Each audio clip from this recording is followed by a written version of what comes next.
것이고 이렇게 되는데요. 한미 FTA 개정 협상이 어쨌든 시작된 것 아니겠습니까? 그런 면에서 보면 이명박 정부 때 한미 FTA 협상안을 후퇴시켜서 재협상을 했던 과오를 반면교사 삼아서 문재인 정부에서는 국익이 최우선되는 협상이 될 수 있도록 통상당국과 정부가 만전을 기해야 된다고 생각합니다. 통상절차법에 따른 경제타당성 평가, 그리고 공청회, 국회 보고 등 재반 절차를 투명하고 또 이익균형과 또 국익의 극대화 관점에서 최선의 결과가 도출될 수 있어야 된다고 생각하는데요. 경제수석께서는 한미 FTA 정부의 현재 준비 상태를 어느 정도에 있는지 좀 설명해 주시기 바랍니다. 예, 경제수석입니다. 방금 의원님 말씀하신 것처럼 현재 개정 협상을 준비하고 있는 중입니다. 본격적으로 개정 협상이 시작된 것은 아니고요.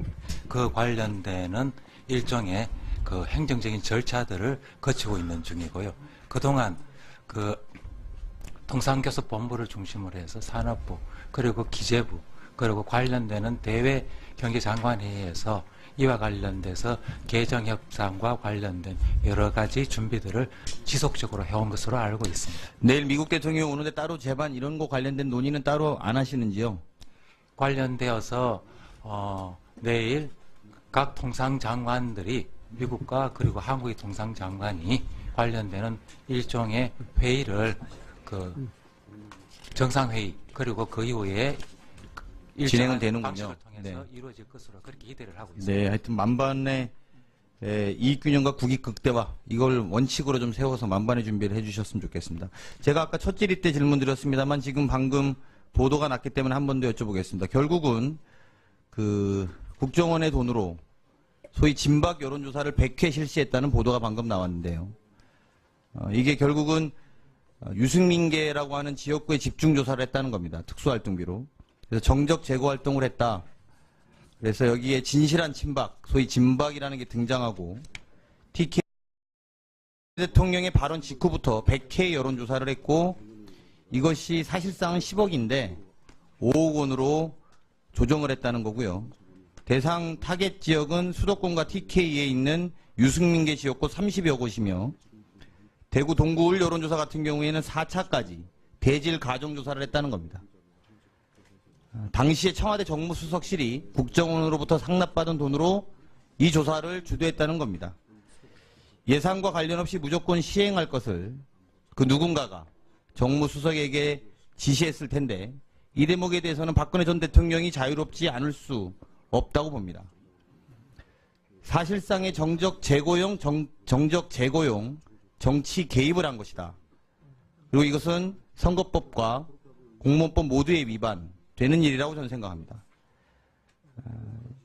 이런 행위로 정부를 운영하고 재미를 본 것에 대해서 저는 혈세를 특히 국정원으로부터 상납받아서 했던 지난 정부에 대해서 우리 정부는 또 지금의 문재인 정부는 반면교사 삼아야 된다고 생각하는데요. 이것에 대해서 비서실장 입장 말씀해 주십시오. 예, 의원님, 지금 쭉 진행되고 있는 일들이 바로 잡혀가는 과정에 저희들은 그런 일이 반복되지 않도록 좀 원칙과 기준을 세우고 또 내부를 더 단단히 경계하도록 그렇게 하겠습니다. 네, 이상입니다. 한국은 국정원의 돈으로 소위 진박 여론조사를 100회 실시했다는 보도가 방금 나왔는데요. 이게 결국은 유승민계라고 하는 지역구에 집중조사를 했다는 겁니다. 특수활동비로. 그래서 정적 제거 활동을 했다.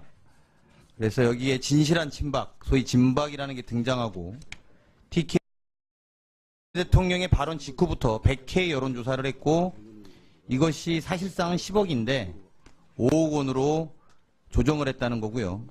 대상 타겟 지역은 수도권과 TK에 있는 유승민계 지역구 30여 곳이며 대구 동구울 여론조사 같은 경우에는 4차까지 대질 가정조사를 했다는 겁니다.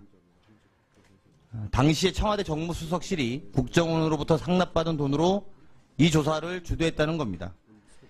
예산과 관련 없이 무조건 시행할 것을 누군가가 정무수석에게 지시했을 텐데 이 대목에 대해서는 박근혜 전 대통령이 자유롭지 않을 수 없다고 봅니다. 사실상의 정적 제고용 정치 개입을 한 것이다. 그리고 이것은 선거법과 지속적으로 해온 것으로 알고 있습니다. 내일 미국 대통령이 오는데 따로 재반 이런 거 관련된 논의는 따로 안 하시는지요? 관련되어서 내일 각 통상장관들이 미국과 그리고 한국의 통상장관이 관련되는 일종의 회의를 그 정상회의 그리고 그 이후에 진행은 일정한 되는군요. 방식을 통해서 네. 이루어질 것으로 그렇게 기대를 하고 있습니다. 네, 하여튼 만반의 이익균형과 국익 극대화 이걸 원칙으로 좀 세워서 만반의 준비를 해주셨으면 좋겠습니다. 제가 아까 첫 질의 때 질문 드렸습니다만 지금 방금 보도가 났기 때문에 한 번 더 여쭤보겠습니다. 결국 것이고 이렇게 되는데요. 한미 FTA 개정 협상이 어쨌든 시작된 것 아니겠습니까? 그런 면에서 보면 이명박 정부 때 한미 FTA 협상안을 후퇴시켜서 재협상을 했던 과오를 반면교사 삼아서 문재인 정부에서는 국익이 최우선되는 협상이 될 수 있도록 통상당국과 정부가 만전을 기해야 된다고 생각합니다. 통상절차법에 따른 경제타당성 평가, 그리고 공청회, 국회 보고 등 재반 절차를 투명하고 또 이익균형과 또 국익의 극대화 관점에서 최선의 결과가 도출될 수 있어야 된다고 생각하는데요. 경제수석께서는 한미 FTA 정부의 현재 준비 상태를 어느 정도 있는지 좀 설명해 주시기 바랍니다. 예, 경제수석입니다. 방금 의원님 말씀하신 것처럼 현재 개정 협상을 준비하고 있는 중입니다. 본격적으로 개정 협상이 시작된 것은 아니고요. 그 관련되는 일종의 그 행정적인 절차들을 거치고 있는 중이고요. 그동안 통상교섭본부를 중심으로 해서 산업부 그리고 기재부 그리고 관련되는 대외 경제장관회의에서 이와 관련돼서 개정 협상과 관련된 여러 가지 준비들을